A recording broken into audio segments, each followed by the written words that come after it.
My high school, Polytechnic, that was a high school. When teams would come out to play the 49ers, they would practice in Golden Gate Park, which was where we practiced for high school.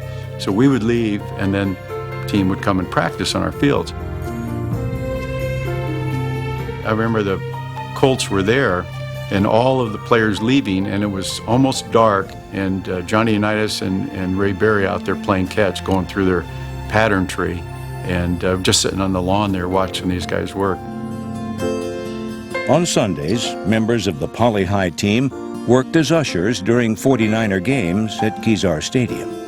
Each of the home football games, we were assigned certain sections, and I think we watched more than we really worked. I remember the 49ers had Y.A. Tittle, Hugh McElhenney, Joe Perry, John Henry Johnson, all in the Hall of Fame.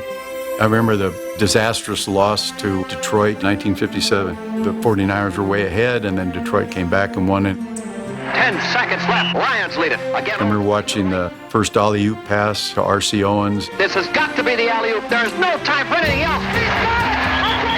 It was exciting to then go down on the field after the ball game and, kind of walk by Billy Wilson or Matt Hazeltine. I was playing linebacker at the time, and Matt Hazeltine was kind of one of my idols, and seeing how I stacked up to him physically, if I was quite as tall as he. I mean, all these things are vivid in my mind. Perhaps most vivid is a certain ticket booth at Old Kezar. Those ticket booths were always vacant and dark and quite romantic to young high school kids. I remember the time that after a party, I lured a pretty good-looking senior girl into a ticket booth to make out a little bit. I mean, if you were lucky enough to lure somebody in there, that was, that was a little check, on the board. A high school game at Kezar was also the birthplace of Seifert's first superstition, a phobia of grapefruit. We played in the city championship in Kezar Stadium in 1957.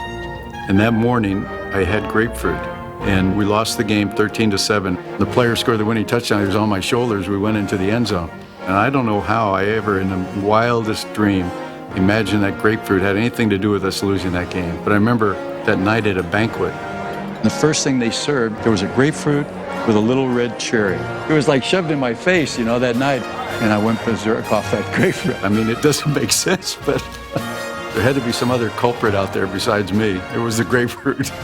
And I got even with that grapefruit, I guarantee you that.